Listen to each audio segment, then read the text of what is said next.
about. We're at the 2015 Reelworld Film Festival up here with a Toronto filmmaker. You had Elaine Poon? Yes. You had a film in the Reelworld Film Festival this year. It's called Entree. Yes, that's correct. It's a short film that just played at the screening yesterday, and we had a sold-out show, which was great. It's a 7-minute short, and I co-directed it with Adrian Benson, and we had a screening yesterday, so great audience at the Reelworld Film Festival. One thing I loved about the description of your film when you were talking to me is there's two characters, and one speaks French while the other one speaks English. And the way that they're communicating back and forth is through the drum. We wanted to make a story about two people that are coming from different cultural backgrounds. And in a very multicultural city like Toronto, we thought, what a great way and a great location to pair the story in the subway, in RTTC, where we have commuters all going their way in, commuting to and from work, and we have just this mosaic of cultures here in the city, and we wanted to tell a story about these two people meeting and sort of breaking down those cultural barriers by sharing this moment together on the train, having a jam session on the train.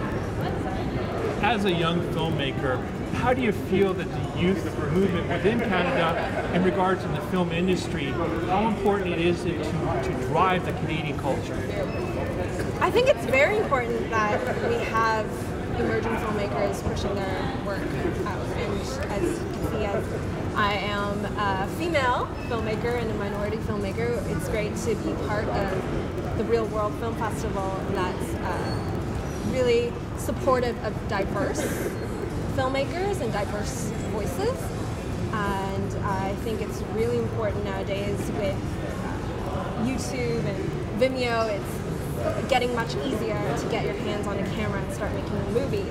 And so it's giving this access to young filmmakers and people of diverse cultural backgrounds to give them a voice, to give them an outlet to tell their stories. And the Reelworld Film Festival actually helps us push those voices out to the mainstream audience, and we get to show our films at this huge theater at Scotiabank downtown Toronto. It's a great opportunity, and it's really important that we get our messages out there. Did you have any problems when it came to the fundraising for your project? Is there any routes that you would suggest that people follow? Because someone just starting out, they may have problems with finding money to fund their project? We did actually an Indiegogo campaign for the film, and we managed to raise the funds for this film that way.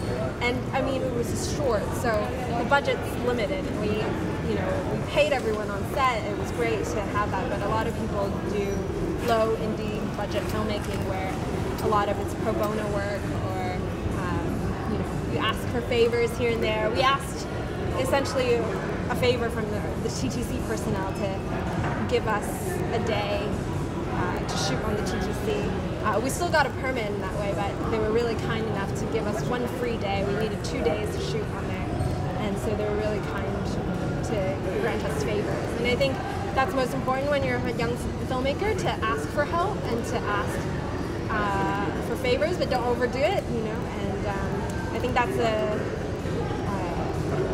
really great way for filmmakers to support each other. Well, thank you so much for your time. I know you're in a rush to get up to the reception. Thank you for your time. Thank you so much.